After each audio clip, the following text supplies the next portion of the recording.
The elusive Yu-Gi-Oh! Forbidden and Limited list is apparently right around the corner, as a lot of people would like to think. We actually have no idea when the hell it is, but that's the assumption. So what is going to get hit on this Forbidden and Limited list? Well, I have one card that I think might be in the lines of sight to get hit on this Forbidden and Limited list, and it's a biggie.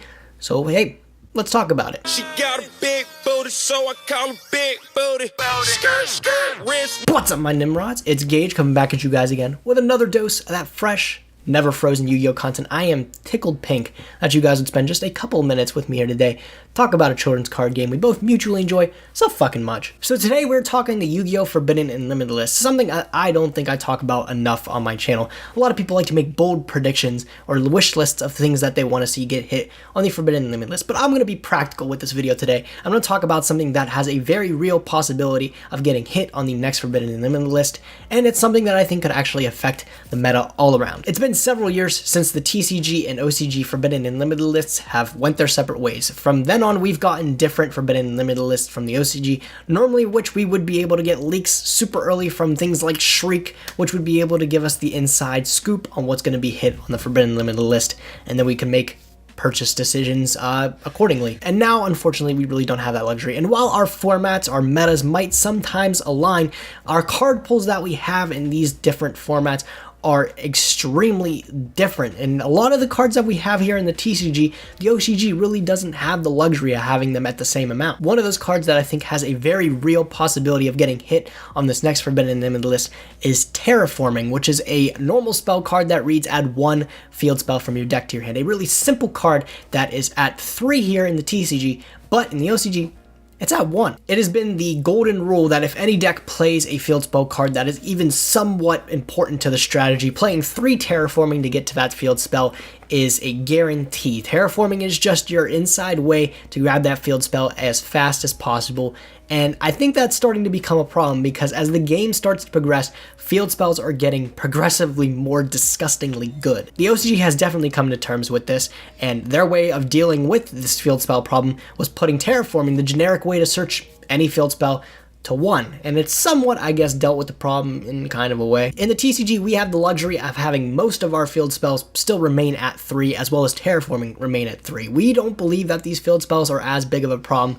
as they are in the OCG, but maybe we should start thinking about that a little bit more, because we have a lot of cards here in the TCG that really, I think, without their field spells, they would not be the decks they are. Field spells in the game, as of recent, have been able to do and serve so many purposes in the deck. If you want to look at one of the most broken field spells, I think right now currently, I think Union HANGAR is going to fit all those bills. Union HANGAR is without question the best card in ABC. It is at 3 here in the TCG, it's at 2 in the OCG, which is just a further hit to ABC in that OCG land, with also having Terraforming to 1. Jesus. Union HANGAR, for people unfamiliar, reads, when this card is activated, you can add 1 light machine type Union monster from your deck to your hand. Once per turn, if a light machine type Union monster is normal or special summoned to your field, except during the damage step, you can target one of those monsters, equip 1 appropriate light machine type Union monster with a different name from your deck to that monster, but the Union monster you equipped cannot be special summoned this turn. You can only activate 1 Union HANGAR per turn. Union HANGAR, like I said, is without question the best card in ABC. It serves a lot of really key features of decks that you see nowadays. It's a Rhoda for any Union monster in your deck that's ABC. You want it, you have it. And not only that, but after you add that Union monster to your hand and just summon it, you get to equip another one from your deck to get you 2 of your letters into the graveyard. You just need a 3rd from there, which isn't hard to do when a card like B searches out that 3rd letter anyways. I think Union HANGAR is easily one of the best field spells we have in the game right now. Also, a card like LAIR of Darkness, released rather recently, is a really key card into making a strategy what it is. The entire structure deck that LAIR of Darkness was released in focuses around tributing your opponent's monsters, a task that's only doable when you play LAIR of Darkness. The deck is absolutely nothing without LAIR of Darkness. The Infernoid deck that plays LAIR of Darkness can still play without it, but it becomes instantly way more broken if you're able to actually have LAIR of Darkness on the field and activate those Infernoid effects to be able to tribute your opponent's monsters. It becomes broken at that point. And even as of recently, like yesterday or the day before recently, we had a card released, Golden Castle of Stromberg, and that card's a 1 card FTK. I'm going to address that in another video, but That's pretty scary. Field spells in Yu-Gi-Oh! Keep progressively getting better with time, and like I said, OCG's way of dealing with this was putting Terraforming, the generic searcher, to anything released currently and also released in the future to 1. That was their way of therapeutically dealing with this problem. That, of course, was a way of dealing with it in the OCG, but also they took it a step further and they actually banned Ancient Fairy Dragon, which is a card still at 3 here in the TCG, but you'll see it at 1 in pretty much any deck that wants to utilize the combo of Armageddon Knight plus the dude that special summons it from the graveyard. What the fuck is that card's name? Destrudo. That's the fucking card. How could I not think of that? Armageddon Knight is a 1-card Ancient Fairy Dragon, being able to dump Destrudo from the deck to the graveyard to be able to then special summon Destrudo and make a level 7 synchro. You make Ancient Fairy Dragon. If you have any field spell on the field, you can trade it for another field spell, which, since I just discussed how good these field spells are, you're able to get a lot of things rolling. One of the popular strategies here in the TCG, it's actually one of my personal favorites, I think it's hella fun to use, is you can actually use a card like Dragon's Ravine to dump Destrudo and maybe use an A, B, or C piece for ABC, and then you can actually make Ancient Fairy Dragon, pop that Dragon's Ravine, and add Union Hanger, which we just discussed Union Hanger's really fucking good. Apparently that strategy of trading a broken field spell for another broken field spell was also equally broken in the OCG, and the fact that, you know, Ancient Fairy also special summons a dude from your hand for free too.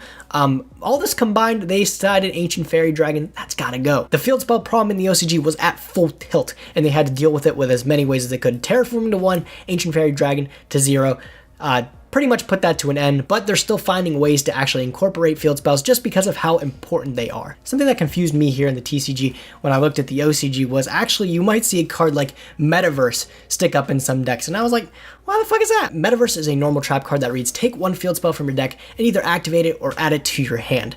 Pretty simple effect, and people are actually opting to play Metaverse because of the fact that Terraforming is at 1, Ancient Fairy Dragon's at 0. Field spell cards are that important in Yu-Gi-Oh! I personally think it's mind-boggling how here in the TCG we're so lax with the fact that we have 3 Union Hanger floating around, 3 Lair of Darkness floating around, 3 Terraforming floating around. Why the fuck not? But in the OCG, they felt that this problem was just exasperated to the point where they had to do something about it, and dealing with Terraforming, dealing with Ancient Fairy Dragon, that was their way to deal with it. I think it's important to note that our meta might be actually kind of different if we take a card like Terraforming and just completely remove it from the game. I realize it's at 1 in the OCG, but let's just picture for a moment that it's gone. It's blown off the face of the fucking earth. So Terraforming gone from the game. Some of these decks that revolve solely around their field spells, cards like Union Hanger, cards like Dragonic Diagram, these cards are fucking incredible. Dragonic Diagram's banned in the OCG, by the way.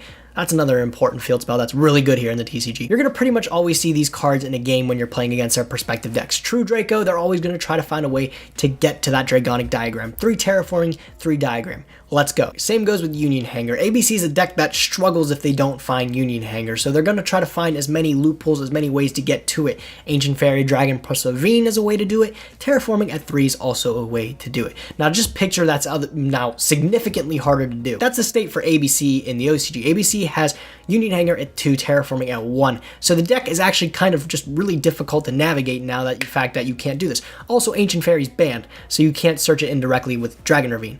And for Dragonic Diagram in the OCG, that card, it's impossible to fucking get it because that card's banned. I think it's pretty safe to say here that if we didn't have Terraforming here in the TCG, it's gone. These decks would become a lot less consistent. And these decks that revolve solely around that one card, that important card, either going to adapt and play a card like Metaverse, which is being played in the OCG to get these field spells, or they're just going to not be as good. They're going to have to go down a tier in the tier list or something like that. I think Terraforming is an extremely underrated card here in the TCG, and it's not one that we think about enough that might get actually hit on the Forbidden and Limitless. The card objectively is only as good as the pool of cards that surrounds it, and if it has all these broken cards like Dragonic Diagram and Union Hanger, maybe those aren't the actual problems we should be dealing with, and maybe we can actually just solve the problem by making it a little less consistent, following suit that of the OCG. I think it's definitely a very real possibility that we could see this card get hit on the next Forbidden and Limitless list right around the corner. But let me know what you guys think. Do you guys think Terraforming is the problem? Do you think Terraforming will solve all the problems if it gets hit?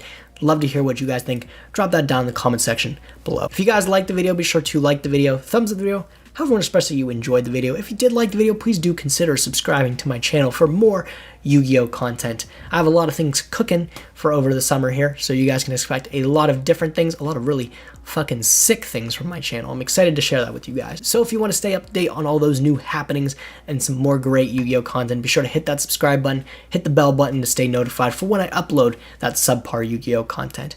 But that being said, thank you guys for watching. Be sure to like, comment, definitely subscribe, and I will catch you guys next time. Thanks for watching, guys. Nim signing out. Wachoo.